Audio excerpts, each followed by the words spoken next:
It's time to accelerate. Hi, I'm your host, Andy Paul. Join me as I host conversations with the leading experts in sales, marketing, sales automation, sales process, leadership, management, training, coaching, any resource that I believe to help you accelerate the growth of your sales, your business, and most importantly, you. Hello, and welcome to another edition of Frontline Fridays. I'm your host, Andy Paul, with my very special guest, Bridget Gleason. Say hi, Bridget. Are you going to ask how I'm doing? Or do you get tired of the answer? You get tired of the answer because I always have the same answer. Well, okay, I'll do it. So how are you doing? I'm doing great. Yeah. Thank you for asking. It wasn't a fantastic, though. I'm doing, I know. Well, I'm trying to change it up. Well, but no, I am it's doing fantastic. It's fantastic. I was just reading something, gosh, I think it was yesterday or the day before. Somebody talking about, how do they put themselves in the right mindset? They're considered to be very positive and optimistic. And in this one person's case, it was, I wake up every morning and think, wow, this is just a fantastic day. And that gets them smiling. Just saying the word fantastic causes you to smile. Oh, that's good. And this is how they start their day. It gives them a real charge from the get-go. I like it. That's great. I think how we start our day just can definitely set the tone for the entire day. So I tend to wake up happy anyway. I love morning. Because you run. I run or just whatever. I just like morning. So I'm always excited to get up in the morning. And now that you're spending more time in Boston, are you getting up and still running at 4:30 in the morning? Yeah, but I've been, it's been cold here. I've been there's a gym in my building, so the dreaded treadmill. I'm not, and I hate the treadmill. Yeah. But I listen to books or I'll, watch the news. So I try to make the best of it, and I'm thankful that I have a place to go, that I'm not out in 17 degrees and running in that. So it's all good. It'll be warm here before you know it. Yeah, it'll be warm. See, things are fantastic. They are fantastic. Right. Now, running on treadmills. Can we talk about that for a second? Sure. I understand. I live mostly on the East Coast, and during the winter, I'll run on treadmill if it's too cold outside, though I love running in the snow. But I have friends that live in sunny Southern California that only run on treadmills. And I'm like, dude, out there. I know. I'm the same way. And I know lots of people that do that too, that it's beautiful weather and they're still in a gym. That's not who I am. Yeah. The one that kills me is we spend a lot of time in Hawaii every year, and one place where we stay, we go to the gym in the morning. We've gone out and done our own run, my wife and I, or I'll run, and these days, unfortunately, she's walking, but we'll go afterwards to the gym, and the treadmills are completely full. Here it's on Kauai or Maui or even sometimes Honolulu. It's 72 degrees outside, not a cloud in the sky, or even if there's a cloud in the sky, it's still gorgeous. And people are running on the treadmills. I don't get it. I don't get that either. Okay. I couldn't do that. Not really a sales issue, but What's our sales issue for today? Well, it's we're going to talk about, are we overcomplicating sales? Are we overcomplicating our selling processes? And I was sort of given reason to think about this. I mean, it's a topic I think about a lot, that is, as I write and talk to groups and work with companies, I hear this quite a bit. I'm not an absolute believer in sales process, but is it taking over, right? Are we forgetting sort of the basics that really make things happen? And we've talked in the past about the importance of this human connection. In fact, our last episode, we talked about making the connection, the importance of that connection. But I wonder, like I said, we're just forgetting the things that really make sales happen. And the quote that triggered the thought is, for many people don't know this, they're listening, Bridget, I'm a big soccer fan. And so by the time I'm recording this, the U.S. men's national soccer team is resuming World Cup qualifying matches. And there's a new coach, who's Bruce Arena, who had previously been the coach of the men's team back in the early 2000s, and brought him to take over for a coach they let go. And there was an interview published with him, and the coach said he couldn't name a soccer book that influenced him. I thought, that's interesting. He says, for him, how much can you know about the game? How much do I know? Are you asking? That's what he's saying. So I'd be like, how much can you know about the game? Where for him, the thing that's really important are just really the fundamentals, managing people, motivating, helping motivate players, putting them in the right positions, making sure that they're, over communicating with them, make sure they completely understand what their responsibilities are. So they've got an unambiguous understanding of what their responsibilities are, what they should be doing when, and so on. And I started thinking about that. It's because I've been writing about this a little bit. We can focus all we want on the process, and we're going through, I think, a phase in sales now where, at least you look at the writing that people are doing, the books published, there's a lot about process being written, and we've got the whole account-based marketing thing going on, which is all relatively process-driven. We sort of losing sight of the real fundamentals that, at the end of the day, are what influence people to make decisions to do business with you. So what would you like to see, Andy? What would you see or read or there be a prevalence of that would indicate that we are back to the fundamentals? What would I like to see? I'm just wondering what. I was talking to my son, who people again who don't know who works for me, helped produce this program, and I was thinking, gosh, wouldn't it be great if we may do this with the show, is put on a series of episodes for some period of time where we're teaching people about sales, but we never really talk about selling. And that's sort of the point, I think, right? Is I sort of a love-hate relationship with sales books. I mean, I read them. You write them. I write them for one. Two is I read them. Okay, so don't be too harsh on them. Don't be too harsh on the myself. genre. Right. And I've perhaps read as many, if not more, than anybody else in the world, because I'm interviewing sales authors constantly, and I do read the books of the authors that come on the show, and I always learn something.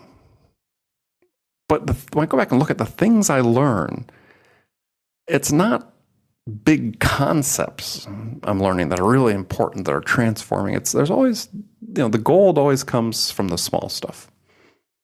How do you create strong first impressions? How do you, we can sort of go through sort of the basics, right? Creating strong first impressions, being nice, listening twice as much as you talk, paying attention, delivering value on every touch, asking great questions, listening without judgment.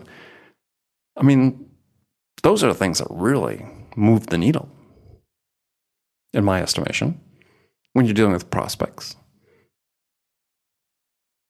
But we seem to lose focus on those. The things, and again, like you, I don't typically read anything that's, oh my God, I hadn't thought of it. But sometimes it's a story that's told, or it's a reminder of something that happens to resonate with a particular situation that I'm currently in. So it may just be timely, a good timely reminder. I don't mind them, though. I guess I don't feel as offended by the genre. Well, I'm not offended by it. I'm just saying at all, because I'm in the midst of writing my next one. But I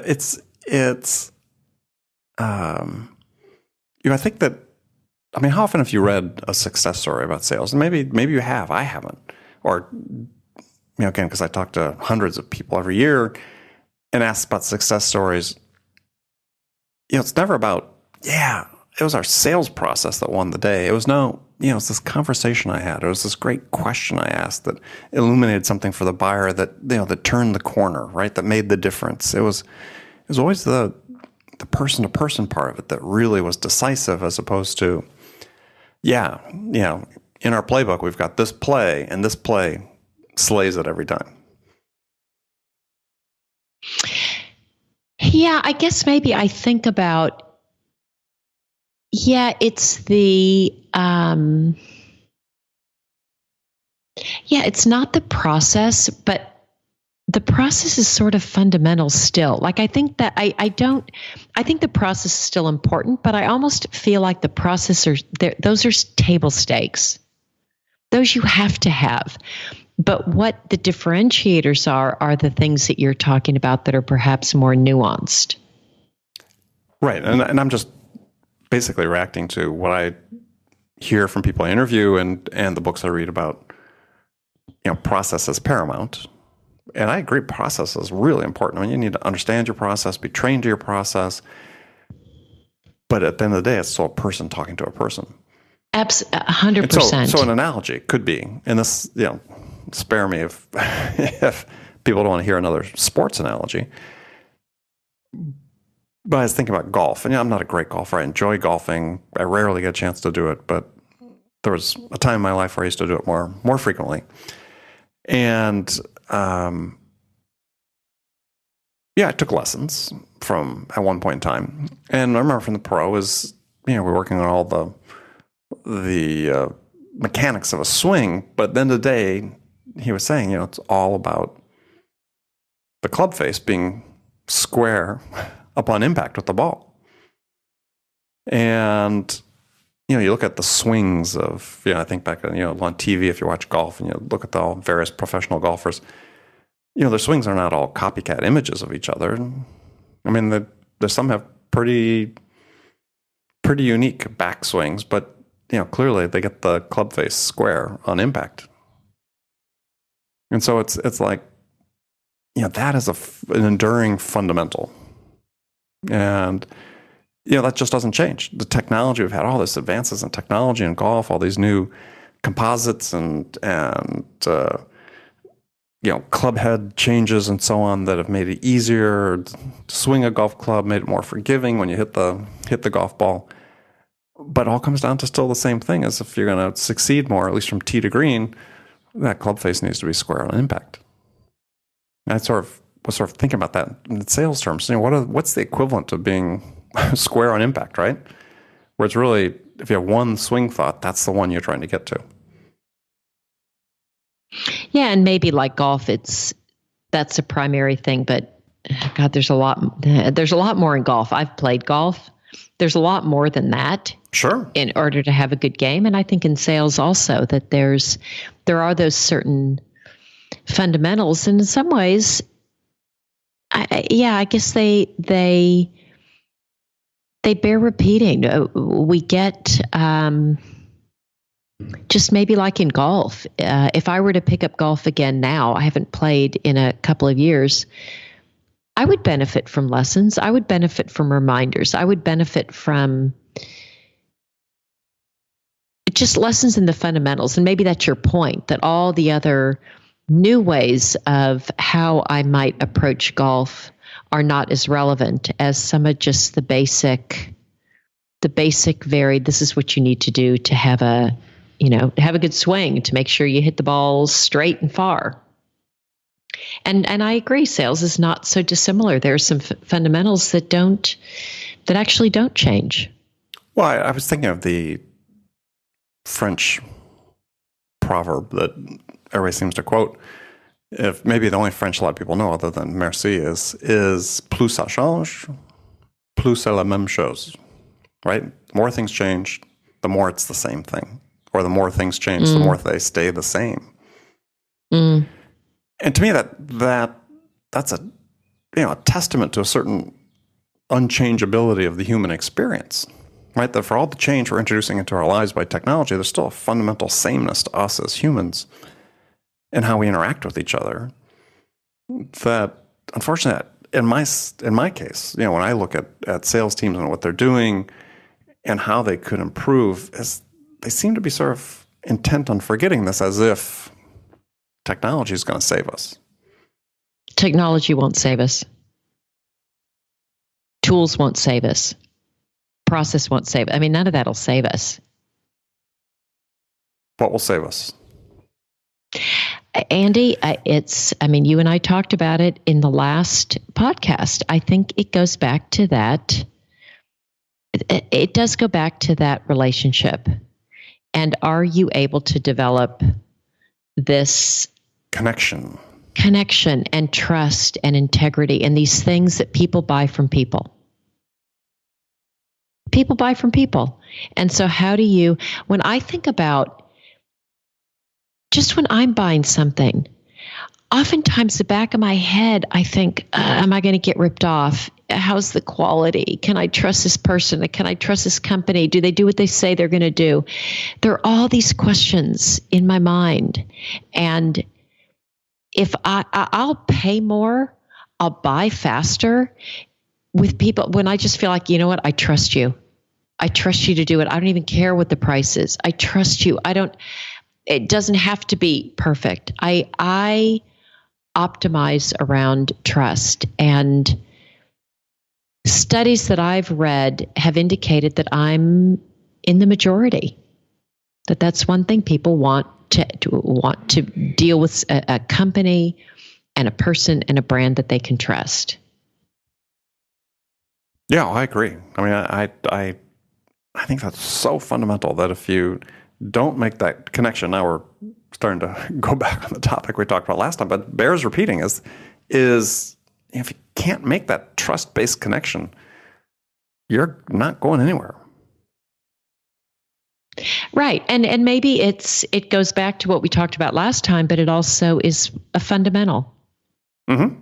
What are the fundamentals? Well, I've got a new acronym for the fundamentals. You want to hear it? So the acronym is BALD, B-A-L-D. I'm not sure it's a great mindset to have, but well, I don't think you want to have that mindset. You're not bald, thankfully. I don't care. But you don't want to go bald. Okay, you don't care. I wouldn't care. Yeah. I'm not. B-A-L-D. Oops, as I whack my microphone here. B-A-L-D. So B, be present. A, ask great questions. That's good. L, listen without judgment. D, deliver value. I love that. BALD. That's the fundamentals right there. Listen without judgment. I'm writing these down. This is great, Andy. So be present, ask great questions. Listen without judgment. So be present, ask great questions, listen without judgment, deliver value. Love it. BALD. Are you bald? I want to be bald. I want to be bald. I want to be bald. I love that. That's good. I think you should include that in your next book on the fundamentals. It's going called in. Be Bald. Bald. That's a good thing to have on the front cover. People won't expect that. Yeah. We'll have to think about that. That wasn't what I was changing the title, but I mean, I wasn't thinking for a title, but that could be the subtitle. Be bald. Bald. I don't know. How to be bald in life and in sales. Okay, you work with your publisher on that. I'm not sure how that title will go, and let's leave it to the experts. I don't want to be responsible if it goes well or if it bombs. I'll put that in my book proposal for publishers. Bridget says. Bridget's right. Here are her recommendations. Yeah. No, I like that, Andy. Be present. Ask great questions. Listen without judgment. Deliver value. Those are fantastic. Really good. Yeah, and I think the one that people have the hardest time with, maybe there's two. I mean, certainly be present is one that we've talked about. We'll talk about it again. How sellers are so easily distracted these days. But be present, ask great questions. It's the listen without judgment. We are creatures of pattern, right? So we want to, when we talk to someone, we want them to be like something else that we've experienced in the past. So it helps us more quickly comprehend who they are. So we want to match them to a pattern that we know. We talk about, putting people into boxes or putting them into niches. And when you do that without listening to what people are saying, you miss a lot. And you miss the opportunity to really hear what it is their challenges are, their aspirations, the problems, their goals, where they want to be, what you can do to help them. So this listening without judgment is really critical.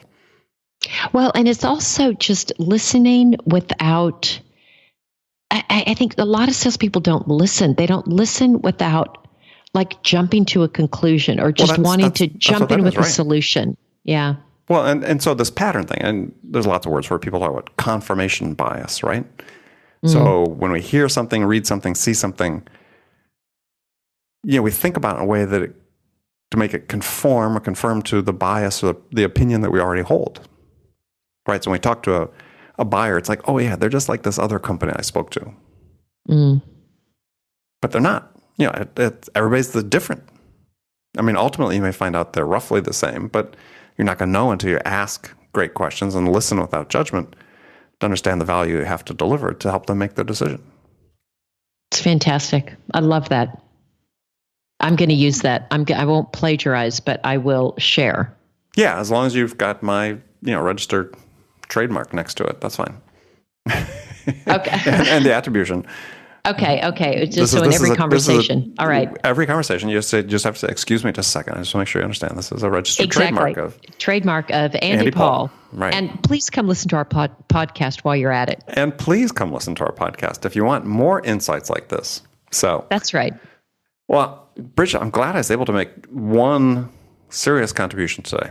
A fantastic contribution. It was a great way to wrap it up for today. I love that one, Andy. I'm taking that one with me. Okay. Well, good. All right.